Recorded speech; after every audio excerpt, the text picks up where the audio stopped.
What happens when the only thing standing between a man and ruin is $300,000 worth of gleaming steel? How far would you walk? How much dirt would you swallow just to keep the lights on? In the next 5 minutes, you will watch Elias make a deal that will cost him far more than just his savings. The air conditioning was an insult. It smelled of ozone and synthetic leather, a clean, sterile scent that actively repelled the earthy musk clinging to Elias's threadbare overalls. He was a ghost walking a tomb of immaculate wealth. Every step crunched on the polished showroom floor, a sound too loud in the pressurized silence. Around him, the new Holland machinery, monstrous things painted blinding blue and white, stood silent, demanding tribute. They were symbols of the power Elias desperately needed, and the fortune he did not possess.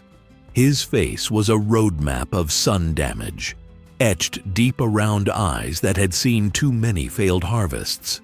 The sales team, their suits tailored like armor, didn't bother to hide their contempt. They saw the mud on his boots before they saw the potential buyer. Then there was Mr. Sterling, the general manager. Sterling didn't walk, he glided. His smile was practiced porcelain, and his silk tie screamed of monthly payments Elias couldn't afford in a year.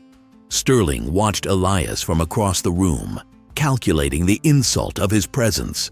Elias felt the weight of that look, a colder gaze than any winter frost. The silence wasn't empty. It was waiting for Elias to break. Mr. Sterling moved. It wasn't a walk so much as a deliberate, practiced glide, like a shark surfacing to inspect a particularly irritating piece of flotsam.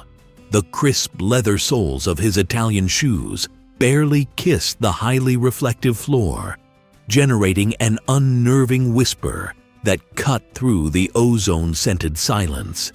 Elias didn't flinch, but every muscle fiber tightened, preparing for the strike. Sterling stopped exactly 3 immaculate feet away, close enough for the heavy scent of his expensive cologne, something sharp and citrusy, designed to mask any hint of honest dirt, to sting Elias's nostrils. The porcelain smile was still fixed, but the eyes, cold and assessing, had narrowed to slits of calculated contempt. Sterling spent a long moment, calculatedly, not looking at Elias's face, but studying the cheap, ripped hem of his frayed jacket and the stubborn, dried mud caked onto the laces of his boots. Elias felt the familiar burn of shame, but something else, a hard, metallic resolve, was building beneath it. In his right pocket, his fingers clenched around a small, folded item, the edges softened by repeated handling. Whatever that paper represented, it was the only thing preventing him from simply turning tail and running from this gilded cage.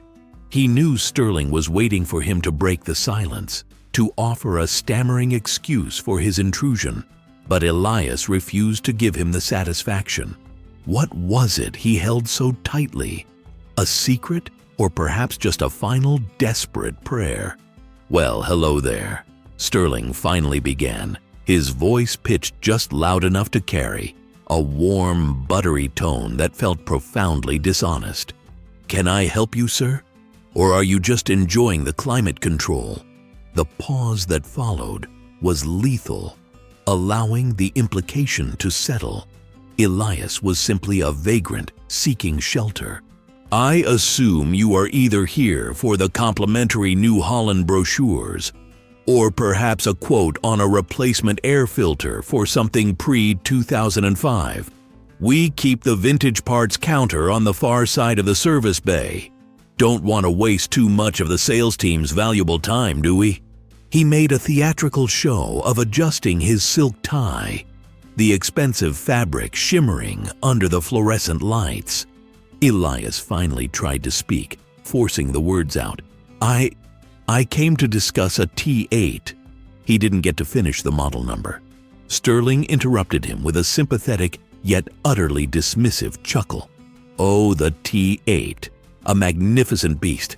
Dreaming big, I see. Look, friend, if it's financing paperwork you need, we reserve that for verified buyers. We do, however, offer a fantastic blue card discount on lubricants if you bring in your loyalty coupon. It's for folks just like you, trying to squeeze a few more seasons out of the old iron." Elias's tongue felt thick and useless. The practiced lines he had rehearsed 1,000 times on his lonely drive had completely evaporated in the face of this polished professional cruelty. He realized with a sickening lurch that Sterling hadn't even processed the name of the machine Elias mentioned. He had already decided exactly who Elias was and what his limits were. The humiliation was immediate and total. Sterling didn't wait for a response, already turning his body slightly towards the cluster of suited salesmen who were, predictably, watching the exchange with thinly veiled amusement. "Gentlemen," Sterling announced, projecting his voice even further, "I believe our friend here has concluded his browsing. Let's not keep any actual customers waiting, shall we? This gentleman requires a detailed map to the cheapest, smallest dealer in the county, the one that sells used implements and salvaged scrap, if they have one." A ripple of controlled, icy laughter spread through the sales cohort. One younger man, leaning against a gleaming T7 model, actually clapped a hand over his mouth, trying to stifle the sound, but failing spectacularly. The sound was like a physical blow to Elias's chest, cementing the profound public dismissal. Elias felt the blood rush to his face, a searing heat of impotent rage. His vision tunneled briefly, but in that moment of acute focus, he noticed something else. A small red indicator light flashing erratically near the service entrance. A silent, flickering anomaly that was utterly unrelated to the current spectacle. Was someone signaling him? Or was it just a faulty electrical connection in the back office? Sterling glanced at his diamond-encrusted wristwatch, a dismissive gesture that screamed of importance and lack of time for riffraff. "Time is money here, son," he reiterated, condescension dripping from every syllable. "And frankly, you're costing us both. I suggest you take your aspirations elsewhere." He motioned vaguely toward the massive glass front doors, a clear command to exit immediately. Elias didn't move. He stood, rooted to the spot, absorbing the insult not as a defeat, but as necessary fuel. He was a man who understood patience, who knew that good things or terrible things grew slowly in the dust. The only sound in that moment of profound stillness, apart from Elias's shallow breathing, was the almost imperceptible, high-frequency whirring of the surveillance camera mounted high above Sterling's perfectly coiffed head. Elias lifted his gaze briefly, his eyes locking onto the lens, an empty, cold eye that captured every detail of his humiliation. He was being recorded. He wanted them to remember this precise moment. He wanted Sterling to remember the man he had dismissed. Sterling, satisfied that he had delivered the killing blow, turned his back fully, already mentally moving on to a 7-figure deal, or an equally vapid conversation with a genuine buyer. The salesman, emboldened by their manager's retreat, allowed their chuckles to grow slightly louder, more relaxed, confirming that the farmer had been successfully eliminated from the equation. But Elias still hadn't moved towards the doors.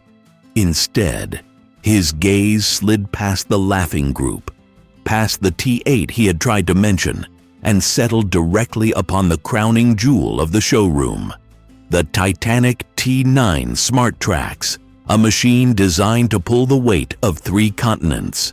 He wasn't looking at the price tag, which was obscured by a promotional banner. He was looking intently at a very specific small detail etched into the metal chassis just beneath the cabin steps. A unique 5-digit alphanumeric code painted in a slightly off-color blue. It was not the machine's standard VIN. That code meant something only to someone with high-level access to certain logistical manifests. Why was Elias interested in that small proprietary detail and not the machine itself? Was he here for machinery at all? Elias finally began to move, but it was not the hurried, shamefaced shuffle they all expected. It was a slow, deliberate pivot on the heels of his mud-caked boots. He didn't look defeated. He looked like a storm gathering on the horizon. The collective laughter of the sales team died down somewhat, replaced by a subtle, uneasy silence as they realized their target had not yet fled. Elias's hand came out of his pocket, but instead of the expected crumpled brochure or the dirty handkerchief he might use to wipe his sweating brow, his rough thumb lightly brushed the surface of the folded paper he held. It wasn't a bank statement or even a personal check. It was a thick, official document, stamped in black ink with the unmistakable seal of the county court registry, a seal that promised complications and consequences far beyond the scope of a simple spare parts inquiry. The weight of that seal felt heavier than any piece of farm equipment in the room. Sterling, sensing the continued tension, the failure of his authority to execute, turned back, his face tight with annoyance. His jaw muscles clenched, the practiced veneer of patience finally cracking. "Seriously, Elias," he said, finally using the name he had obviously overheard or read on some entry log and spitting it out like a piece of grit. "Did you need directions? The exit is that way. I am telling you politely for the final time. We run a professional establishment." Elias finally raised his eyes, fully meeting Sterling's gaze without dropping the slightest fraction of his chin. The sun-etched lines around his eyes now looked less like signs of age and more like armor. And then he spoke, his voice dry and rough, a sound scraped from the bottom of a well, but steady. The words he spoke were not the apology Sterling anticipated. They were not about haggling or discounts or brochures. "Mr. Sterling," Elias began, his eyes unwavering, "the quoted interest rate on the T8 Model 420 under your current promotional lease-to-own structure requires the guarantor to verify collateral liquidity exceeding 120% of the principal debt within 72 hours of signing. Given the recent fluctuations in commodity futures, how do you guarantee that compliance without triggering a mandatory third-party appraisal of the guarantor's land equity?" He used terms Sterling hadn't expected him to know, terminology that suggested not poverty, but ownership, leverage, and a deep, unnerving understanding of high-stakes agricultural finance. Ignoring Sterling's sputtering reaction, Elias stepped forward, the movement itself an invasion of the sales floor's rarefied territory. He didn't raise his voice. He didn't need to. "I'll take 5 of the T8 Genesis models," Elias declared, the number hanging in the air like an electric shock. The sound that followed wasn't merely laughter. It was a physical wave of vicious, unrestrained ridicule. It was the sound of certainty, the certainty that this old man was utterly mad or attempting the world's worst, cruelest joke. Sterling recovered, his face going from purple astonishment to a dangerous, predatory sneer. But wait, 5 T8s? That's nearly $7 million worth of machinery. Elias couldn't possibly even afford the used tires in the back lot. Could he, despite the financial jargon he'd just dropped? 5, Sterling gasped, clutching his stomach as if struck by a comedic cramp. "Oh, the comedy hour is running late today. 5. Old timer. We're talking about the T8 Genesis line, the top tier, the behemoths. You planning on leveling a small state? Or maybe just confusing our inventory system with your imaginary order?" The other salesmen, younger men in sharp suits who had been leaning against the glass walls, roared their appreciation, finding their relief in shared contempt. Elias simply waited, allowing the noise to reach its peak before his next move, seeming to draw strength from their disrespect. He knew the complex terms. He knew the models. Yet he was dressed like a ghost from the last century. What kind of bizarre, highly leveraged agricultural scheme was brewing behind those weathered eyes that made him so utterly confident? Elias ignored the gallery of mockery. His focus remained laser-sharp on Sterling. "Model 420, standard cab, but I require the optional integrated telemetry package, the one that interfaces directly with the AG-SAT infrastructure. Delivery must be simultaneous, within 48 hours of closing." Sterling wiped a tear of forced hilarity from his eye. "Telemetry package? AG-SAT? Good heavens, did you memorize the specifications manual overnight just to pull this pathetic prank?" He leaned in, lowering his voice conspiratorially, though still loud enough for the room to hear. "Tell you what, I'll sell you 5 model toys. They're much cheaper." But the terrifying precision of Elias's demand was unsettling. Nobody, unless they were genuinely preparing a major acquisition, would specify the simultaneous delivery and the exact satellite integration package. He wasn't browsing or haggling. He was executing a prepared, high-stakes list. "The joke is growing tired, Mr. Sterling," Elias stated, his voice now carrying a hard edge, the dryness replaced by an unexpected metallic resonance. "I am prepared to move forward immediately. I assume you have the necessary underwriting documents prepared for a multi-unit corporate acquisition? Or do you handle all large transactions purely on a basis of personal mockery?" This hit Sterling where it hurt. His professional veneer. Sterling's forced smile vanished instantly. "Corporate acquisition? You look like you acquire dust bunnies, Granddad. We need proof of funds, and I mean liquid, verifiable funds, before we waste another minute. The application fee alone is $10,000, non-refundable." Elias didn't flinch at the figure.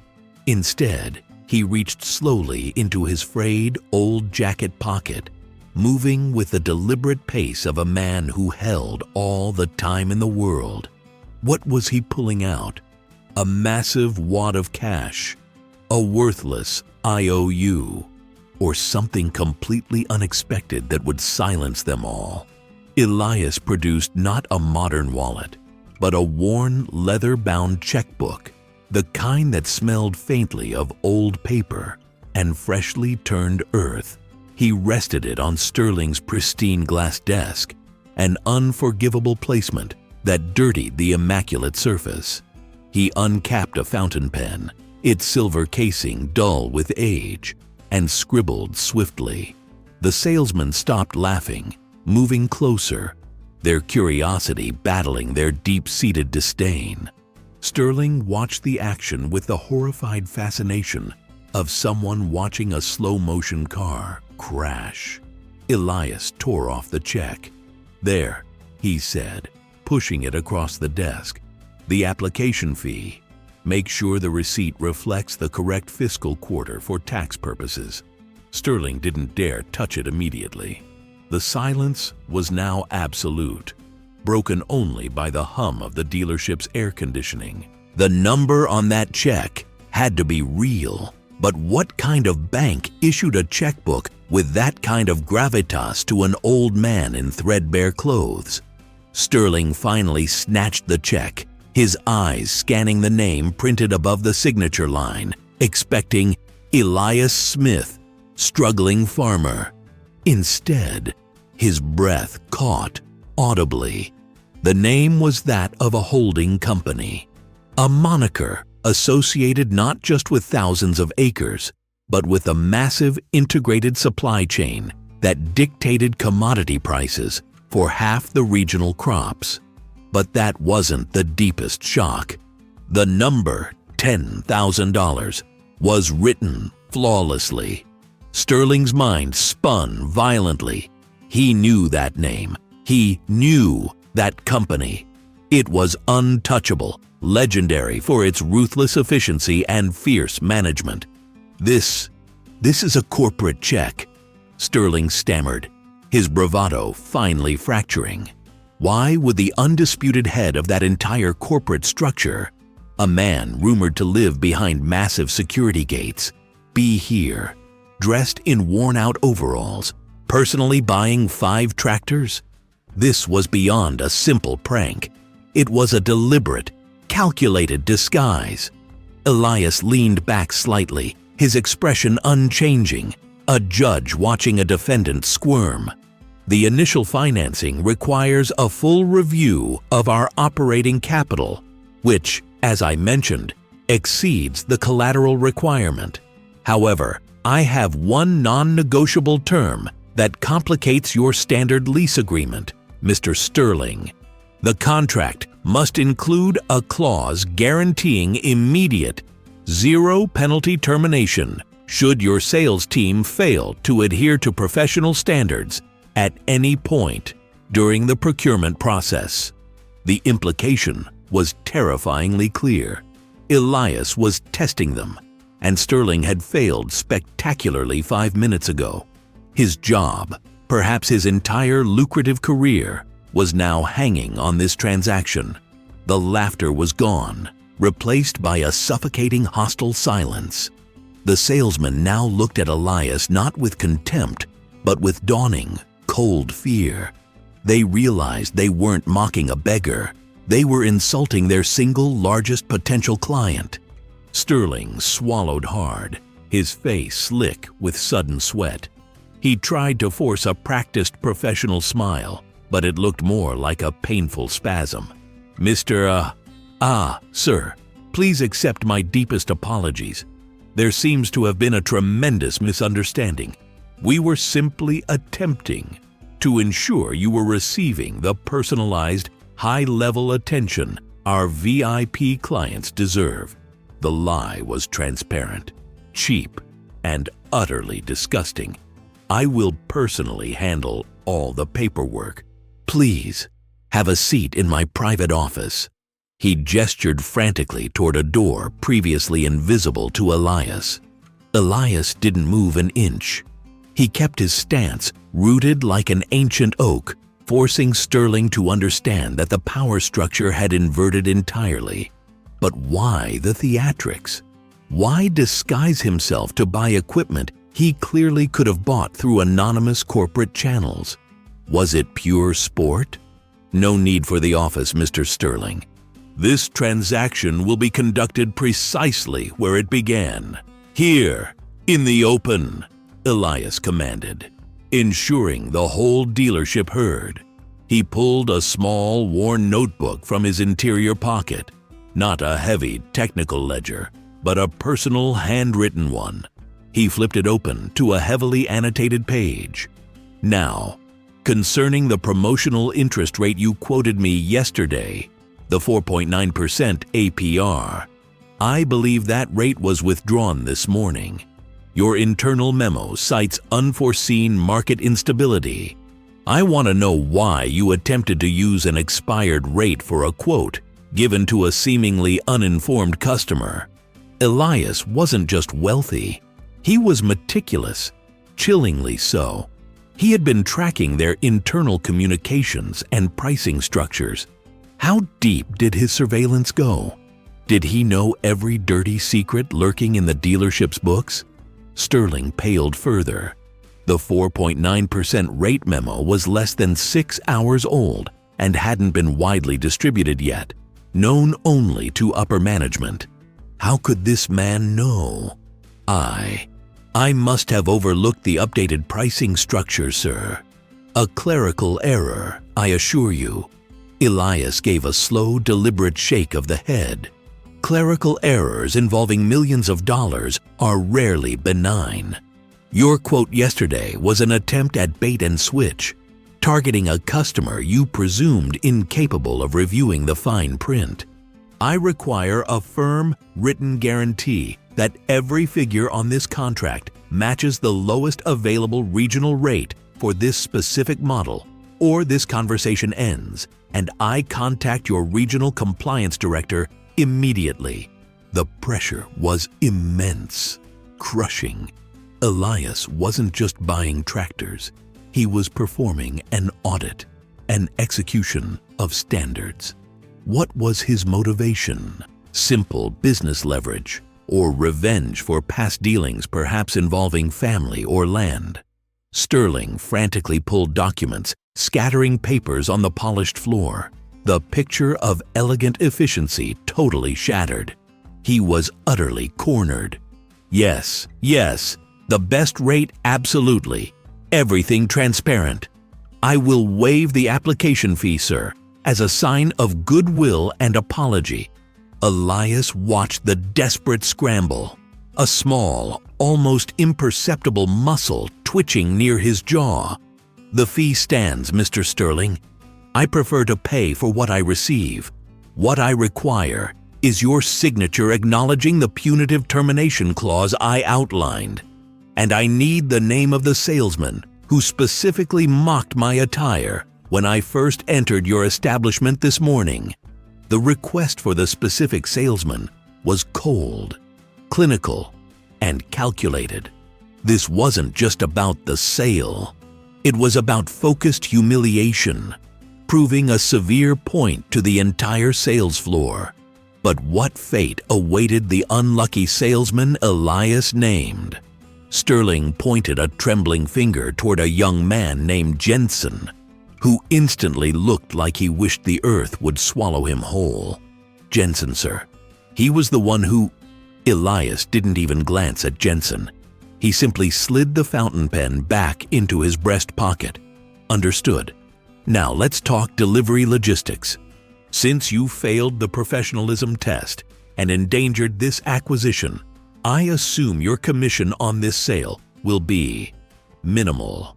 But I assure you, Mr. Sterling, the 5 T8 Genesis models, if delivered on time and spec, will be the least of my business with this establishment. It was a threat, a promise, and a final crushing blow. Elias was closing the deal, purchasing not just equipment, but purchasing the utter submission of his tormentors, leaving the lingering, terrifying question of what kind of larger business he had planned next. Sterling's forced chuckle died a gruesome, choking death in his throat.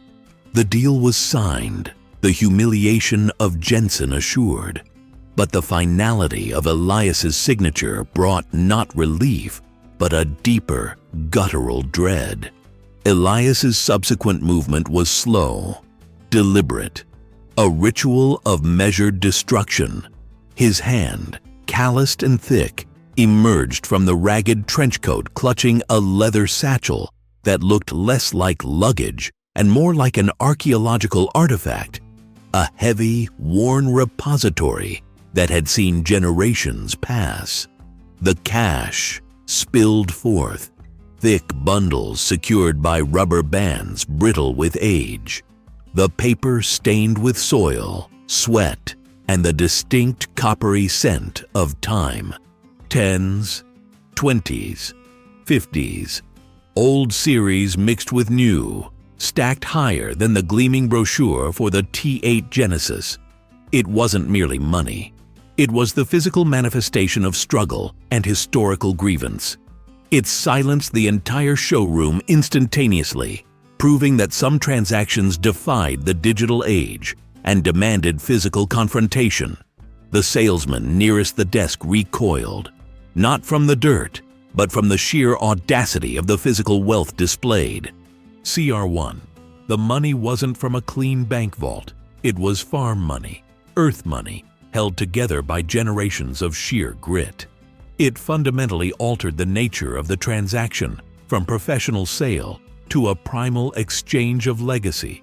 Sterling's brain, trained in quarterly reports and sleek digital transfers, struggled to reconcile this archaic mountain of currency with the immense high-tech machines Elias had just purchased. He stared at the stack, enough money to bankrupt a small nation, contrasting sharply with the pristine minimalist order sheet. Elias leaned back slightly, allowing the sheer volume of dirty currency to speak for him, forcing Sterling to confront the uncomfortable truth. This man had spent his life accumulating power, brick by painstaking brick, ignoring the modern world's convenience and building something dangerous outside the system. CR2. Sterling realized with a jolt that Elias had deliberately chosen to use physical cash, decades of savings, to create maximum disruption and psychological impact, turning a simple purchase into an act of overwhelming public performance art designed solely to humiliate. The silence was so thick that the low, nervous hum of the fluorescent lights above felt deafening. Jensen, the unfortunate salesman, wasn't horrified so much as utterly bewildered, having never seen that volume of currency outside a movie where someone was being ransomed.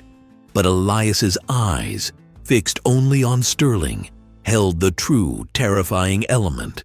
They promised a retribution that stretched far beyond the confines of lost commission or momentary embarrassment.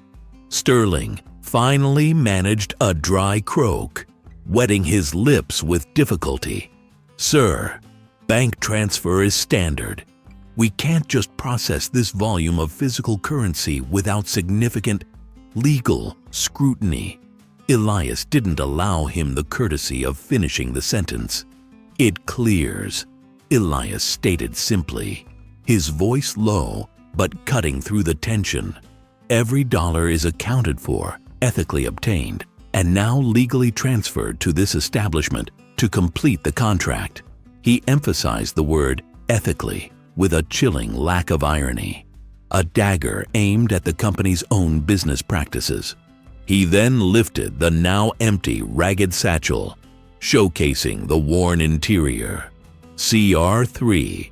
Elias confirmed that the money was fully legitimate, instantly destroying Sterling's last hope of rejecting the deal due to compliance issues. This meant the cash was verified, but its history was still deeply unsettling. "This," Elias stated, holding up the empty bag, "holds the ghosts of 4 generations who ate dust and sacrificed everything so I could stand here today and buy these 5 machines." It wasn't just a sale. It was the final, monumental act in a long, desperate dynasty. Sterling felt a cold knot forming. If Elias's money was tied to such a powerful, ancient history, what exactly was he planning to do with 5 brand-new T8 Genesis tractors? Jensen, driven by an impulse he couldn't suppress, either pure curiosity or professional panic, cleared his throat again. "Mr. Elias, sir, you ordered the T8 Genesis. Those are highly specialized, high-horsepower units meant for massive-scale, high-yield corporate farming. They aren't meant for modest, independent operations." Jensen instantly regretted the observation. Elias was still capable of generating palpable threat, even while seated. Elias shifted his gaze sharply to Jensen, a glance that felt like physical compression. "My operations, young man, are neither modest nor corporate. They are simply necessary." He let the implication hang in the air, like poison gas. CR4. The sheer scale of the equipment, far exceeding any independent farmer's rational need, implied a radical, immediate change in the size of Elias's land commitment, confirming the purchase was preparation for war, not farming. Necessary for what? Sterling almost pleaded, needing to understand the scope of the disruption. The question hung unanswered, swallowed by the dread and the quiet hum of the climate control unit. Elias wasn't merely scaling up. He was building something entirely new, something that required machinery designed explicitly to reshape landscapes, to move mountains of soil 5 times over. Elias reached out and tapped the glossy brochure displaying the T8 Genesis, pointing to the engine schematic. "You see power, Mr. Sterling. I see leverage. Leverage against those who believe the land belongs only to them. Those who profit off the sweat of others while hoarding resources." His words were loaded with deep, simmering political and historical grievance that stretched back far longer than Sterling's career. Sterling suddenly remembered the frantic local buzz, the massive land deal involving the merger of 3 corporate farms, threatening to swallow up every smaller plot in the valley. CR5. Sterling realized Elias was explicitly positioning himself against the corporate giants currently consolidating land, establishing him as a sudden, formidable, and likely irrational disruptor in the valley's agricultural politics. But to fight corporate giants, you needed massive loans, political influence, and battalions of lawyers. Yet, here stood Elias, armed only with grit, a lifetime of painful savings, and 5 monstrous tractors. The imbalance of the challenge made Elias seem either utterly insane or terrifyingly well prepared for a prolonged confrontation. Elias checked his cheap, stainless steel watch. "The money is here. You verify it. The contract is signed. Delivery is specified for Thursday morning, 6 a.m. sharp, at the coordinates I provided in the appendix." He stood up, his coat swishing slightly, scattering a single loose $20 bill that had slipped beneath the stacks. Sterling instinctively moved a trembling hand toward it. Elias stopped him with a cold, absolute look. "Leave it. Let it remind you that not all wealth is digital and not all debt is recorded in a bank." He looked directly at Jensen, whose face was pale and slick with cold sweat. CR6. Elias is meticulous about the delivery time and location. 6 a.m. specific coordinates, suggesting immediate urgency and a precise timing component, critical to whatever massive maneuver he is about to undertake. "Your mistake, young man," Elias continued, his voice softer now, yet infinitely more dangerous, "was assuming that a lack of presentation equals a lack of capability. You judged a ledger by its cover, and that will cost you far more than your commission." Sterling felt utterly emasculated. He was a successful manager, a closer of million-dollar deals, yet he had been reduced to counting soil-stained currency under the hostile, unwavering glare of a man he had dismissed as a nuisance hours earlier. Elias turned towards the exit, his posture still rigid and unnatural. He paused at the door, turning back just slightly, the shadow of the doorway consuming half his face. "The larger business, Mr. Sterling? That I mentioned before. It involves disruption. Total, irreversible, land-changing disruption.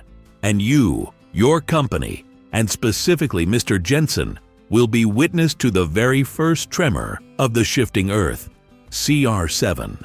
Elias confirms his intent is nothing less than total, irreversible disruption, guaranteeing the sales team the horrifying privilege of being front-row spectators to the start of his unfolding grand strategy against the corporate agricultural complex. He stepped out into the bright winter sun, leaving the indifferent roar of the city traffic to fill the void he created. Sterling stood paralyzed, surrounded by enough cash to retire, yet feeling poorer than he ever had in his life, staring at the 5 bundles of dirty money piled on the gleaming glass. 5 tractors, 5 tools for reshaping the world. And the only thing Sterling knew for sure was that Elias had just bought his way out of poverty and bought Sterling's company a terrifying front-row seat to the coming catastrophe. The silence that followed Elias's exit was absolute, a vacuum where confidence once resided. Sterling remained motionless, staring at the keys and the receipt, the physical tokens of a transaction that felt less like a sale and more like an exorcism. The 5 bundles of worn bills, now sitting innocently on the gleaming glass desk, seemed to weigh 1,000 tons, pressing down on the collective hubris of the room. Then, the silence was violently ruptured by the sound of Mr. Jensen's dedicated, high-priority line ringing on Sterling's desk. The sound was an alarm, a death knell. Sterling snatched the receiver, his throat constricted by dread. Jensen's voice, usually a booming instrument of arrogance, was reduced to a low, furious hiss. "Sterling, what in God's name is going on? My competitor just secured an emergency loan and paid for the 5 custom-spec X9 models, the ones you explicitly promised me for delivery this morning. They cited a sudden, untraceable private purchase that finalized moments ago." Sterling's blood ran cold. Elias hadn't merely bought 5 tractors. He had executed a surgical strike, crippling Sterling's crucial supply chain relationship with Jensen, simultaneously empowering a rival and weaponizing the very assets Sterling's company sold. The total, irreversible disruption had begun not with a protest, but with a receipt. Sterling looked at the purchase order, seeing not a monumental sale, but the preamble to a corporate suicide note. He understood now. True wealth is not the ability to purchase luxury. It is the strategic power to fundamentally alter the rules of the game for everyone else, using their own tools against them. They learned, too late, that the quietest man in the room is often the one holding the sharpest blade, waiting for the precise moment to sever the gilded threads of complacency.